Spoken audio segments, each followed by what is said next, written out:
For nearly a decade, you've been asking Jason questions. But did anyone think to fact check this guy? This is the Audit Jason Show. Hello, everybody. My name is Jason Piercy, and this is the Audit Jason Show. This is where I go back through egomaniacal real estate-related rants on Facebook and YouTube videos that I did the better part of a decade ago and point out all the ways that I was wrong and all the ways that maybe I was right, but the market and things have changed, and maybe it's not good advice anymore.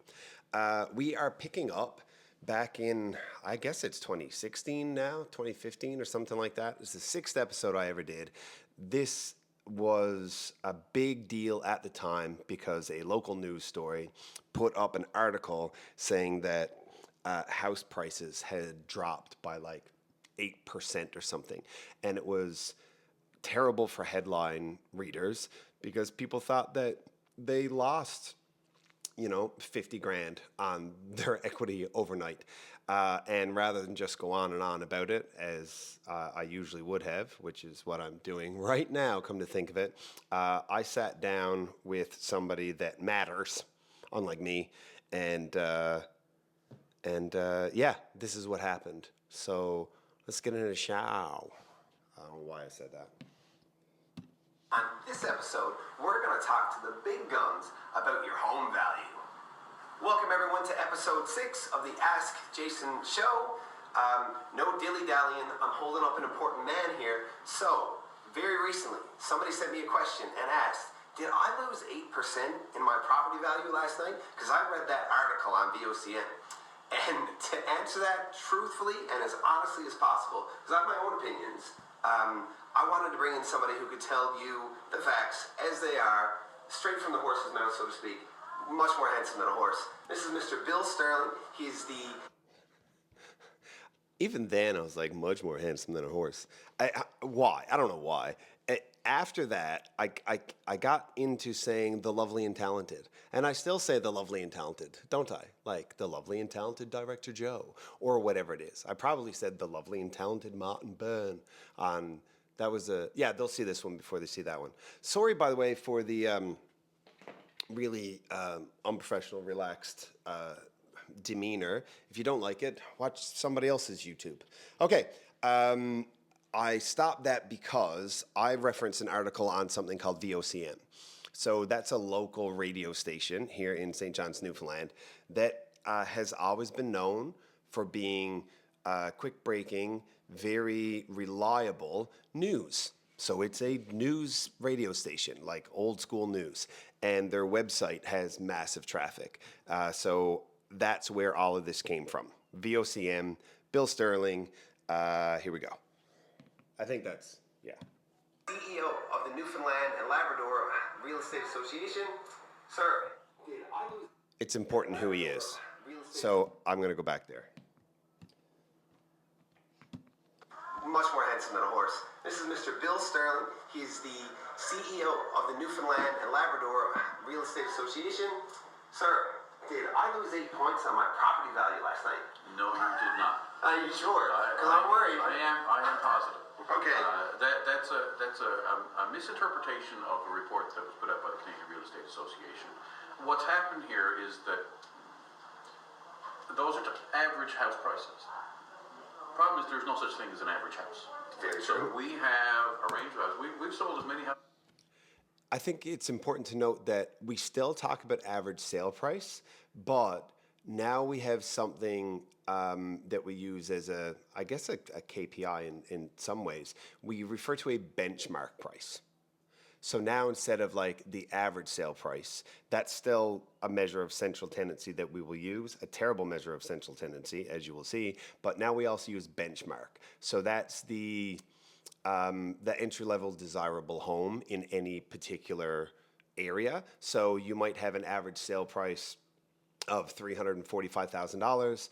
The benchmark price is $370,000, or so it's a better indication of typical as opposed to average. Typically desired, say. All right, continuing. Still relevant, continuing. This year as we have this time last year and the year before. So there's no lowering of activity. Activity is exactly the same as it's been. Okay.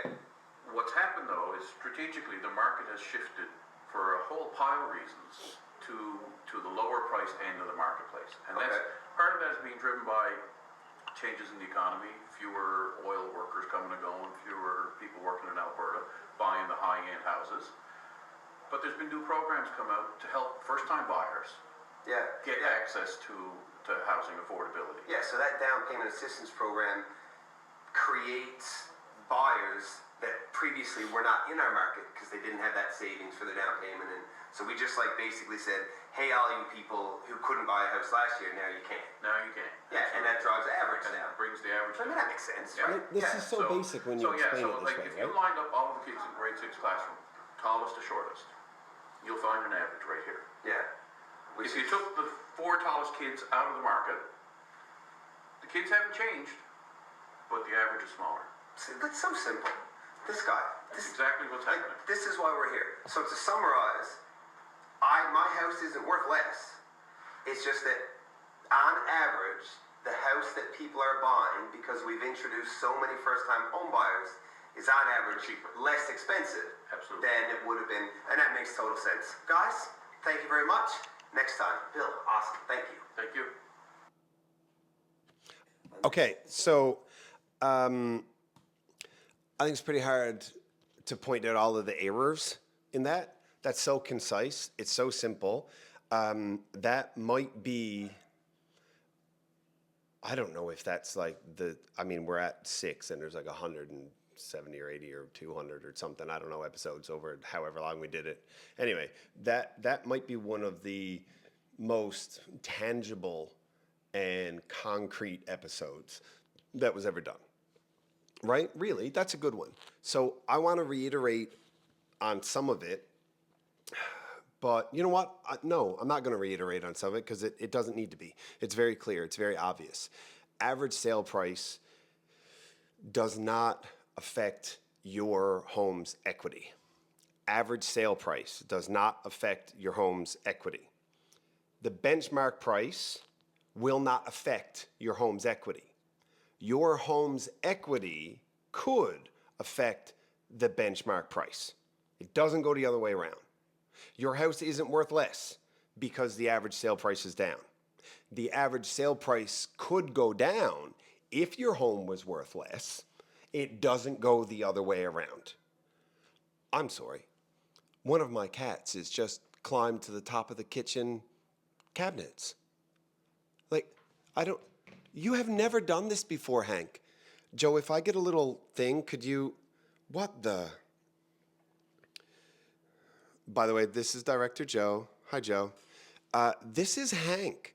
Hank, what are you doing? Dude. Meow. Anyway, so can we get back to this? What do you think? Yeah? Okay. Also, I want to add another little bit about how different where we are now is compared to where we were then. So Bill, who's still the CEO, by the way, and I like him. I think he's good. I like Bill Sterling.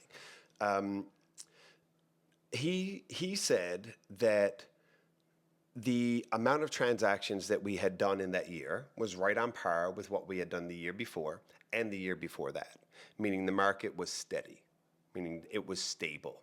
People talk about good markets and bad markets and hot markets and strong markets and weak markets. A good market is just one where there are deals being done.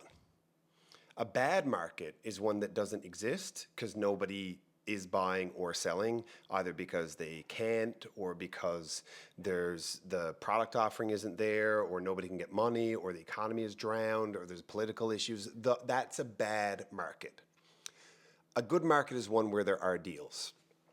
We currently are down by roughly 40% over last year on the number of transactions we are doing. However, our sale price is up dramatically over last year, but we're doing barely more than half the transactions. So average sale price is up, but we're not doing nearly as many deals. Good market, bad market, hot market. Do you see how these things don't really mean anything? It's really much more about what you're trying to accomplish. So I stand by the really good decision that I made 8 or 10 years ago to ask Bill Sterling that question. I don't have a lot to say about this other than it's still true that statistics... Is it Churchill? There's 3 kinds of lies. Lies, damn lies, and statistics. Why did I say it? Statistics. Stats. It's a good thing I wasn't trying to talk about all my favorite kinds of nuts and had to get out pistachio. That would have been hard. Thank you for watching. We'll see you next time with some pistachios.